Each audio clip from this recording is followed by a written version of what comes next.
Download this code from codegive.com, link in the description below. Flutter's rendering pipeline, a comprehensive tutorial. Flutter is a UI toolkit that allows developers to build natively compiled applications for mobile, web, and desktop from a single code base. One of the core strengths of Flutter is its rendering pipeline, which enables high-performance graphics rendering. In this tutorial, we will explore the key components of Flutter's rendering pipeline, along with code examples to illustrate how to create custom widgets and understand how they fit into the pipeline. Overview of the rendering pipeline. The rendering pipeline in Flutter consists of several stages. 1. Widgets, the highest level of abstraction, where you define the UI structure using widgets. 2. Element, a lightweight representation of a widget that holds the widget's configuration. 3. Render objects, these are responsible for the actual layout and painting of widgets. Render objects are part of the low-level rendering layer.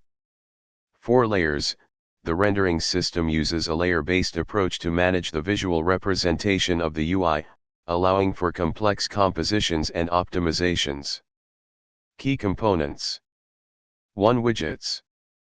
Widgets are the building blocks of a Flutter application. They are immutable and represent the configuration of the UI. 2. Elements. Each widget is associated with an element, which is mutable and is responsible for maintaining the widget's state.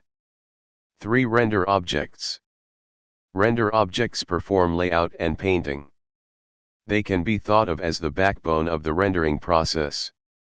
Each render object has a paint method that is responsible for drawing the UI on the screen. 4. Layers. Layers are used to represent visual properties.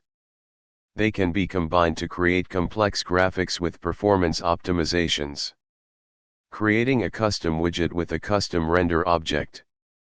Let's create a simple example of a custom widget and its associated render object. This widget will draw a colored square on the screen. Step 1. Define the custom widget. Step 2. Create the render object. Next, we will create the render object for our custom widget. This is where the layout and painting logic will reside. Step 3. Use the custom widget. Now that we have our custom widget and render object defined, we can use it in a Flutter application. Explanation of the code. 1. Colored square widget. This is a stateless widget that takes a color and size. It builds a _colored square render object. 2. _colored square render object class. Perform layout. This method is called during the layout phase. Here, we define the size of our square. Paint. This method is responsible for painting the square on the canvas. We create a paint object and use it to draw a rectangle. 3. MyApp class. This is the main application that uses the colored square widget to display a blue square in the center of the screen. Conclusion. In this tutorial, we explored Flutter's rendering pipeline, including the concepts of widgets, elements, render objects, and layers. We created a custom widget and its associated render object to demonstrate how to leverage Flutter's rendering capabilities. Understanding the rendering pipeline is crucial for building efficient and performant Flutter applications, especially when dealing with custom graphics or complex UI elements. Feel free to experiment with the code and modify the colored square widget to add more features or visual effects.